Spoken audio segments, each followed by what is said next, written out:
There is a proposal before Wollongong City Council to open up the abandoned rail tunnel between Otford and Stanwell Park.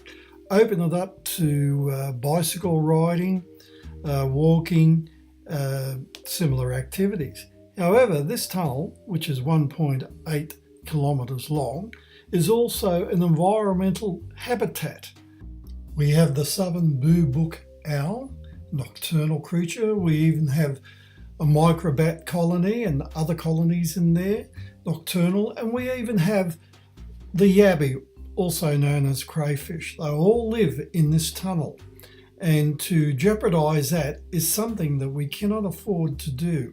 It's also very difficult if you're going to be on a bicycle or walking to get back to Bald Hill. As a matter of fact, it makes twice or even further the distance to reach that place.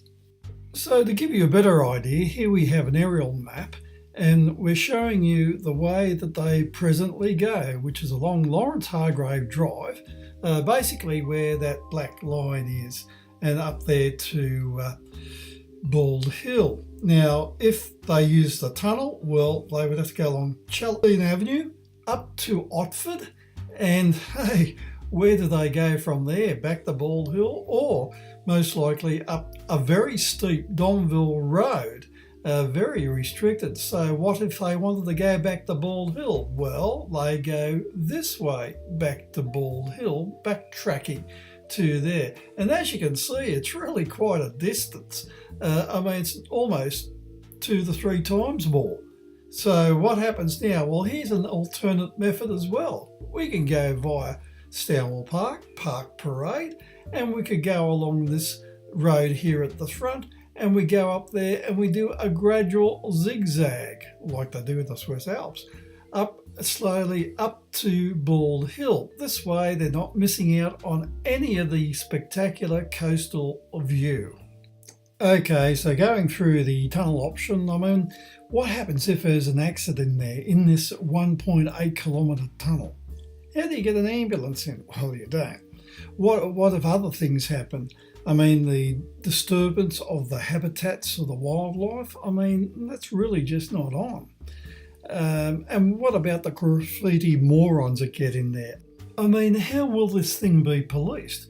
I mean, who closed the gates at either end of the tunnel at night? What time do they close? Or are they opened all the time? And who's going to patrol it? A lot of these things just really is not worthwhile, and they all miss out on the view going through the tunnel. So that's why I figured the zigzag option is probably the best if they have to do anything at all. So let's go through the tunnel for a bit of a walk now and see what it's like inside.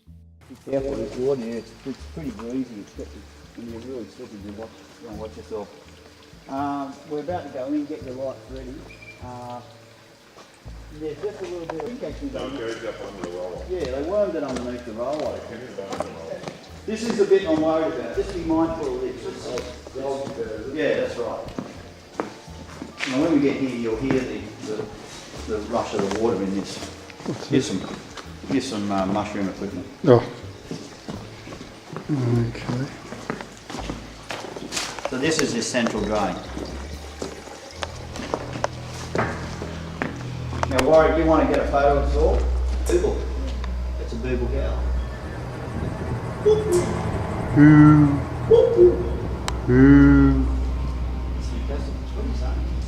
That's steel work. I'm pretty sure because there was support the ducting. There was a lot of steel work so these air coming through. Yeah. Right? Yeah, and it is actually stands out. Yeah. And because they would have had a blast in from that side. The stuff was up there. It was on that side. it was on that side and the ducting went up that light. Right? But they would have just actually put up a wooden sort of a formwork and just laid the bricks over it. Yeah. And there's no T-stone here. It would hold itself up by virtue of the fact that it's all together. There's no This tunnel the engineers were one of the first ones to use the new framework. Right? But they only used this end of the tunnel. Right? as they were going, and it virtually, what it would let them do is put the bricks in behind it. So the framework moved with virtually a hole in it to do the brickwork. And they got to a point where the weight was stimulated against it. And the turbines flying. Yeah. Okay. We've got about, till we get to that next quarry, just come in here. When, you probably even do a bit here, there were actual sort of like little rooms along here, when I originally used to first come in here.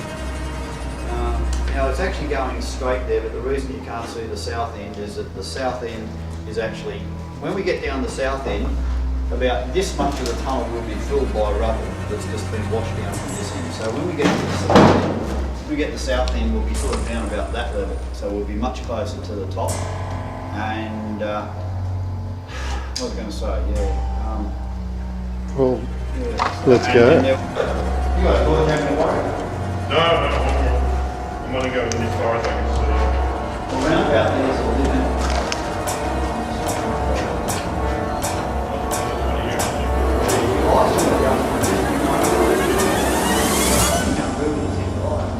I fortunately can't do it. Go back. Back a long way. That's 9 duckouts. Very eerie. Very. And looking down the other way, you can't see anything. I guess you just yeah, that's a mushroom feeding. They had Oh, they're bats. the bats next to it. Microbats. Oh, they're gorgeous. That's fantastic. Hang on. We Let get, me. we get a little colony that visits our house. Hey, it is bats. Yeah. What do you think of it? It is bats. That is not a mould. That is little bats together, and they're creeping together to keep their body warmed up. That is the cutest thing I've ever seen. Can you see them? Are they natives, aren't they? Yeah. Microbats. They eat, we call it mosquitoes, moths on the wing. They're capable of eating 1,000 mosquitoes each. Hold that. Who's got that really bright light on? I have. Just hold it up a little bit, just on the colony. And, let's see if we can get a count. 1, 2, 3, 4, 5, 6, 7, 8, 9, 10, 11, 12, 13, 14, 15, 16, 17, 18, 19, 20, 21. Quite There's interesting. in the order of about 32 to 35 there. Well, I've got it on picture. We can count it later. Look at their, oh great, look at their little faces. Their little faces. It's Between them, they can eat about 35,000 mosquitoes a minute. really. So, sorry Natasha, put that right on it. Yeah. How many? They currently eat up about 1,000 mosquitoes. Well, on the here, road. get this on your film. Natasha saying that. Yeah, I am. Slowly get I am. Natasha. Yeah, this is Natasha. Introducing Natasha, who's our Hello, Natasha. You're our batty person.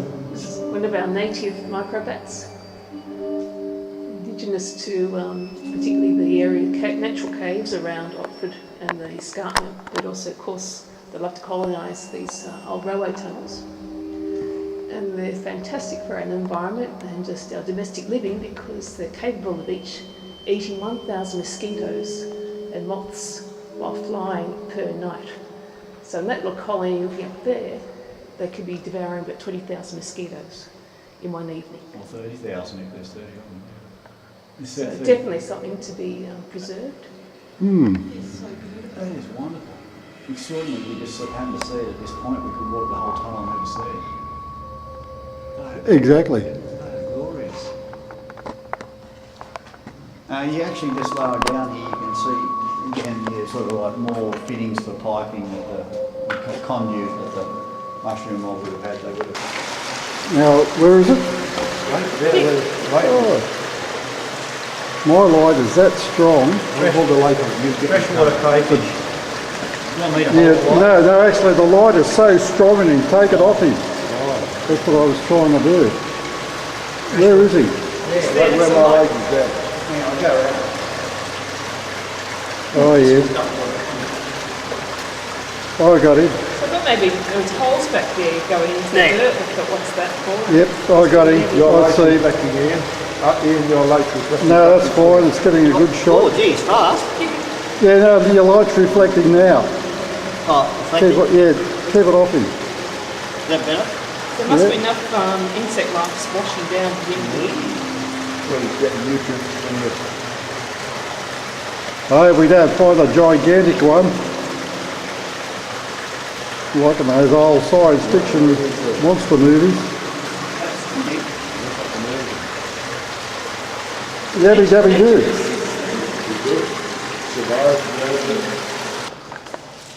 This is like illegal. You get everyone down here and inspect it from this side all behind it. Well done. There it is. Well done. Well done, Alan. Ventilation shaft. Ventilation shaft number 1. How good is that? 7 feet diameter. 19, 18. We're here! We're down here! Alan and I photographed this one on the pole. Oh, you witnessed it. Yeah, this is totally, this tunnel, yeah. See, normally that's what I kept on looking up. Alan just right there, and then where this part's pretty cool. Actually, if you come right to here, you should be right. There it is. Wow. Now, this became a venture for a whole. They had to brick it off because there were people doing abseiling down into here. So they would drive to Bald Hill, walk down the little valley there, descend down this 7 foot diameter 1891 ventilation shaft and in here and move their gear. Now, this actually substantially did actually help with the ventilation of the tunnel. You got this on? Yeah? Yeah. What actually happens with the steam engines, with the soot, if anything, it always gravitates downwards. And after a steam train's gone through even a double track tunnel, you really can't enter behind it.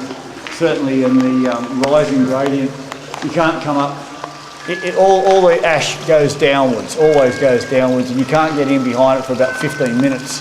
And this would have actually allowed cool air to come down there and head south. But of course the problem is, the perennial problem at Otford is that you've got southerly airstream blowing. So, now, the other thing that's interesting is here, this is where the tunnel was blown down. And you can see Oh yeah. that's it. And then this false structure was built so we could get through it. But you can actually just go out the other side of the tunnel and come back up and see where this roof was actually blown down. So this was what they were trying to do to stop The Japanese. coming through, or just a sort of a technique. How much munitions did they need to effectively destroy a tunnel? And they just did an exercise. Is that a trick question? The actual volume of TNT or whatever, we don't know. But, Well, now the Japanese come here in buses. yeah, but they don't come with bayonets and guns and imperials. How do you know? And Oh, just a big man. oh, look at this place. Yeah, he cheated. This. My God! It's a Warwick. My God! I didn't know where they were coming down.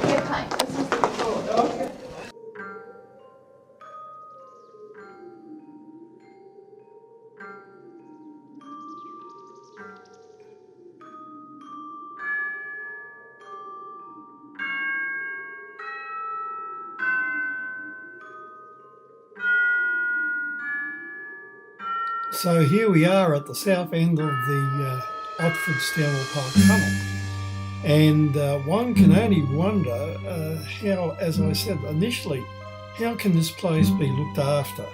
How do they close it at night? How do they keep the vandals out? Look at this stuff. I mean, God, what a bunch of morons. Really, why have people going through a tunnel that's 1.8 kilometres long? I mean, it's supposed to be a shared path as well, bicycle riders and pedestrians. What happens when there's an accident? And there will be. What about people with disabilities? They have the right to use this as much as anywhere else. It's like having a restaurant that doesn't allow disability access. So the disabled people in wheelchairs, and imagine trying to push a wheelchair through this tunnel. I mean, really? The RMS, Roads Maritime Services, tried this with Seacliff Bridge, a shared path, pedestrians and bicycle riders, and it just didn't work. And let's not forget about the skateboarders. So really, at the end of the day, how, as I said, do they police it? Who closed the gates? Who's responsible? It just doesn't make sense. At the Otford end, not only do they have to go on the railway property, but there's also private property. There's no real defined access. But then again, let's get back to the fact that the environment inside is perfect for nighttime, for nocturnal creatures, the bubok owl, the microbats. The microbats, as Natasha said, each get 1,000 mosquitoes at night. That's 30,000 or so there with that colony.